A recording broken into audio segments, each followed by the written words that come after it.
আসসালামু আলাইকুম। আবৃত্তি করছি কবি সুকান্ত ভট্টাচার্যের লেখা ছাড়পত্র কবিতাটি।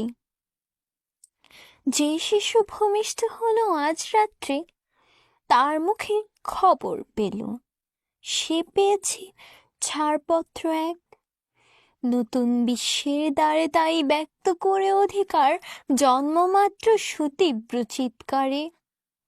খর্বদেহ নিঃস্ব হয়, তবু তার মুষ্টিবদ্ধ হাত উত্তোলিত উদ্ভাসিত। কি এক দুর্বোধ্য প্রতিজ্ঞা! সে ভাষা বোঝে না কেউ, কেউ হাসে, কেউ করে মৃদু তিরস্কার। আমি কিন্তু মনে মনে বুঝেছি সে ভাষা, পেয়েছি নতুন চিঠি আসন্ন যুগে। পরিচয়পত্র পড়ি ভূমিষ্ঠ শিশুর অস্পষ্ট কুয়াশা ভরা চোখে। এসেছে নতুন শিশু, ছেড়ে দিতে হবে তাকে স্থান। জীর্ণ পৃথিবীতে ব্যর্থ মৃত আর ধ্বংসস্তূপ পিঠে চলে যেতে হবে আমাদের।